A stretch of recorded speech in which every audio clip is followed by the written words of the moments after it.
आज का हमारा बहुत ही शानदार विषय है सहकारिता यानी कोऑपरेशन। हम इसके अर्थ, सिद्धांतों और एग्जाम्स के लिए एक बेहतरीन प्रैक्टिस सेट पर बात करेंगे। जरा इस विचार पर गौर करें, working together and helping each other, यानी मिलजुल कर काम करना और एक दूसरे की मदद करना।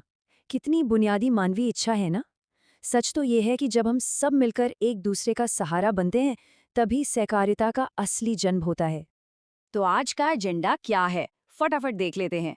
पहला, मीनिंग ऑफ कोऑपरेशन। दूसरा, प्रिंसिपल्स ऑफ कोऑपरेशन। तीसरा, टाइप्स एंड इंडियन हिस्ट्री। और चौथा, इंपॉर्टेंट प्रैक्टिस क्वेश्चंस। पूरा ध्यान यहीं रखेगा, क्योंकि आखिरी प्रैक्टिस सेट में इन्हीं में से सवाल आने वाले हैं। चलिए सेक्शन 1 से शुरू करते हैं, मीनिंग ऑफ कोऑपरेशन। तकनीकी रूप से समझें तो सहकारिता एक वॉलंटरी ऑर्गेनाइजेशन यानी स्वैच्छिक संगठन है। ये कोई थोपी हुई व्यवस्था बिल्कुल नहीं है। ये एक ऐसा सेटअप है जहां लोग अपनी मर्जी से एक ग्रुप बनाते हैं ताकि सबको आपसी आर्थिक और सामाजिक फायदे मिल सके। एकदम सिंपल शब्दों में कहें तो ये लोगों द्वारा लोगों के लिए बनाया गया एक समूह है। अब आते हैं सेक्शन 2 पर, प्रिंसिपल्स ऑफ कोऑपरेशन।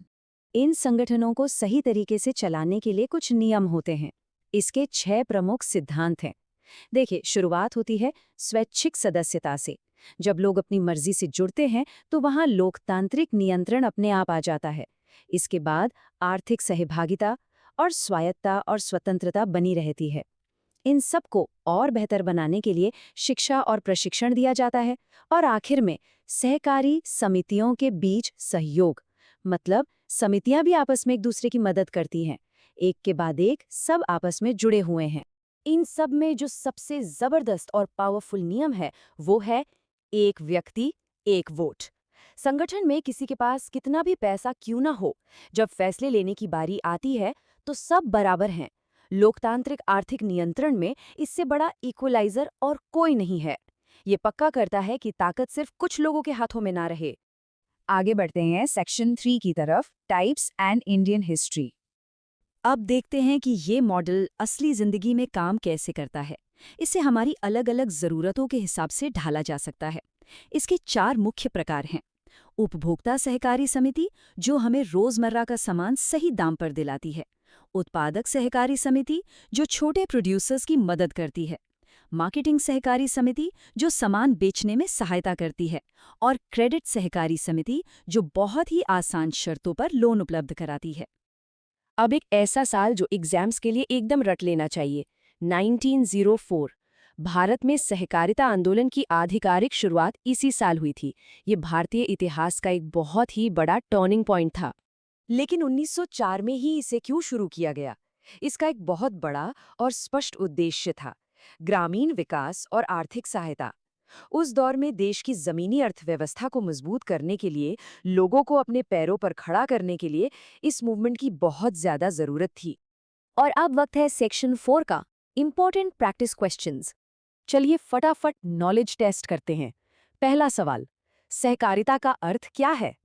ए, अकेले काम करना। बी, मिलकर काम करना। सी, व्यापार करना। या डी, सरकार चलाना।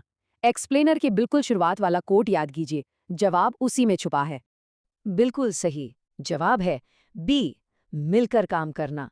जैसा कि हमने पहले ही डिस्कस किया था, इस पूरे कंसेप्ट का बेस ही सामूहिक प्रयास है। नेक्स्ट क्वेश्चन देखते हैं। सहकारिता में एक व्यक्ति बराबर एक वोट वाला जो नियम है वो किस सिद्धांत को दर्शाता है? ए, आर्थिक। बी, लोकतांत्रिक नियंत्रण। सी, स्वतंत्रता। या डी, शिक्षा। थोड़ा दिमाग लगाइए, हमने इसे सबसे बड़ा इक्वलाइजर कहा था। और सही उत्तर है बी, लोकतांत्रिक नियंत्रण। जिन जिन को समानता और वोटिंग अधिकार वाली बात याद थी, उनके लिए यह सवाल बहुत ही आसान था। अब एक और दिलचस्प सवाल, सहकारी संस्था का मुख्य उद्देश्य क्या होता है? ए, लाभ कमाना। बी, सेवा प्रदान करना। सी, टैक्स लेना। या डी, उत्पादन रोकना। यहीं पर एक आम बिजनेस और कोऑपरेटिव का फर्क समझ में आता है। सही जवाब है बी, सेवा प्रदान करना। यहाँ सबसे इंटरेस्टिंग बात यह है कि एक नॉर्मल बिजनेस का मेन गोल प्रॉफिट कमाना होता है, लेकिन कोऑपरेटिव संस्था में सेवा हमेशा प्रॉफिट से ऊपर होती है। चलिए जल्दी से एक रैपिड फायर रिवीजन कर लेते हैं। ये 4 पॉइंट्स एग्जाम के लिए सुपर इंपॉर्टेंट है। इसकी शुरुआत 1904 में हुई। कोई भी इसका मेंबर बन सकता है। यह एक स्वैच्छिक यानी वॉलंटरी संगठन है। और आखिरी बात, यह ग्रामीण क्षेत्रों में सबसे ज्यादा यूजफुल साबित हुआ है। इन्हें बिल्कुल मिस मत कीजिएगा। अब आता है आज का एक थोड़ा ट्रिकी सवाल। सहकारी समिति में जो लाभ या प्रॉफिट होता है उसे कैसे बांटा जाता है? ए बराबर, बी निवेश के अनुसार, सी सरकार तय करती है या डी अध्यक्ष तय करता है? आर्थिक सहभागिता वाले पॉइंट को याद करने की कोशिश कीजिए। अगर जवाब बी निवेश के अनुसार सोचा था तो बिल्कुल सही। देखिए, वोटिंग का हक तो सबको एक समान मिलता है, लेकिन जो मुनाफा बटा है वो मेंबर्स के इन्वेस्टमेंट के हिसाब से ही बटा है। यही चीज इसे एक नॉर्मल चैरिटी या दान संस्था से अलग बनाती है। तो इस पूरे एक्सप्लेनर का अल्टीमेट टेकअवे क्या निकला? इसका सबसे बड़ा फायदा है सहयोग बढ़ाना।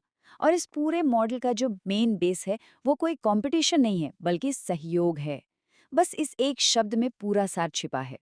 जाते जाते एक सोचने वाली बात, अगर कंपटीशन की जगह कोलैबोरेशन यानी सहयोग हमारी अर्थव्यवस्था का असली आधार बन जाए तो जरा सोचिए ये मॉडल भविष्य में हमारे शहरों और गांवों की पूरी रूपरेखा को किस तरह से बदल सकता है। आज के इस एक्सप्लेनर में बस इतना ही।